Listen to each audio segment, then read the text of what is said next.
the restoration of the lost interdental papilla.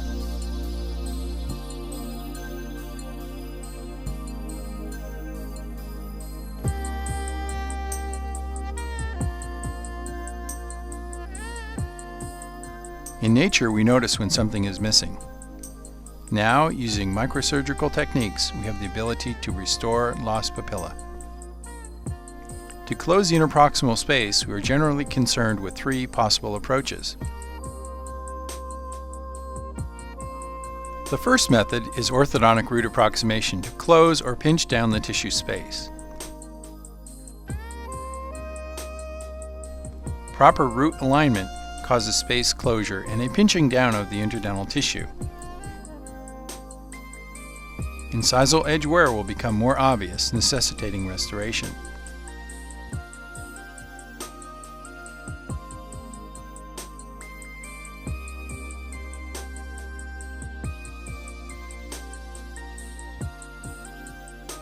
Another method involves restoratively changing the tooth shape.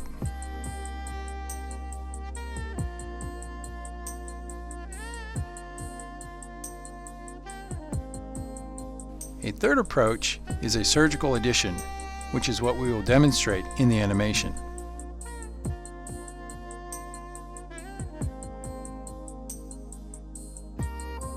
Here is a cosmetic defect in the maxillary anterior. Here is a healed result using my new microsurgical technique. This technique will be described and detailed in our animation. The animation should allow for easy understanding of the nuances of the surgical technique. First, the doctor should classify the defect. Using the Nordland Tarnow classification system, we can determine just how much change can be accomplished with any papilla regeneration technique. The classification system, as published in the Journal of Periodontology, details different levels of papilla loss.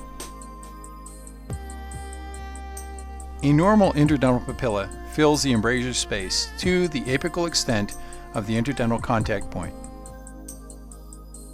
A Class 1 papilla, the tip of the interdental papilla lies between the interdental contact point and the most coronal extent of the interproximal CEJ.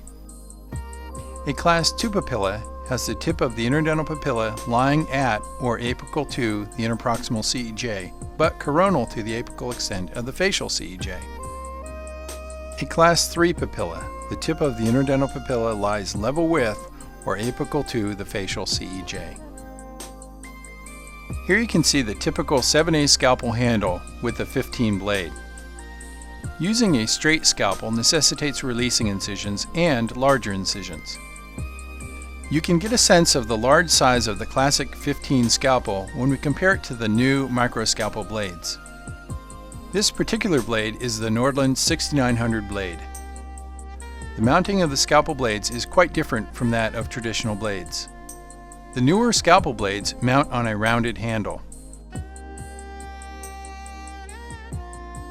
Because nothing in the body is straight, the N6900 blade can be modified using orthodontic bending pliers to be able to create new shapes and contours. Here you can see the modification of the N6900 blade using the orthodontic bending pliers, creating some of the typical contours we might expect to use with our surgical procedures. Previous flat blade handles did not allow for the use of small muscle rotation and encouraged the use of larger muscles with more inaccuracies and movement. Round handles use small muscle rotations and create more precise scalpel movement.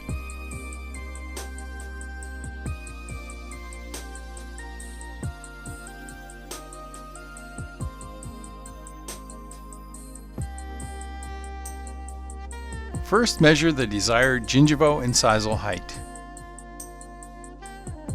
In that way, you can tell the amount of total needed tissue for the final result and how much volume of tissue will be needed to be harvested from the donor site.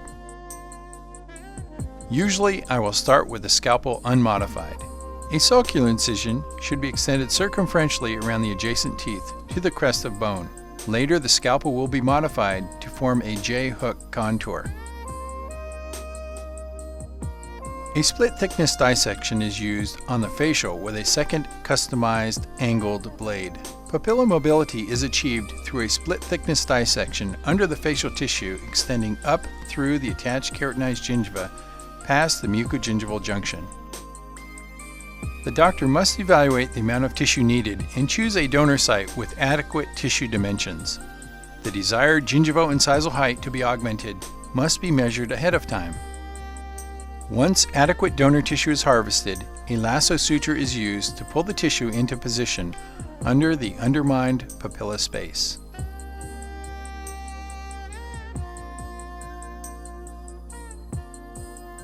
A composite restorative material has been placed at the contact point to support the suspensory suture. A suspensory suture is essential to position the graft and keep the recipient tissue from retracting due to the pressure of the lips and musculature, such as the orbicularis oris muscle. I recommend avoiding metal and plastic interdental cleaning devices.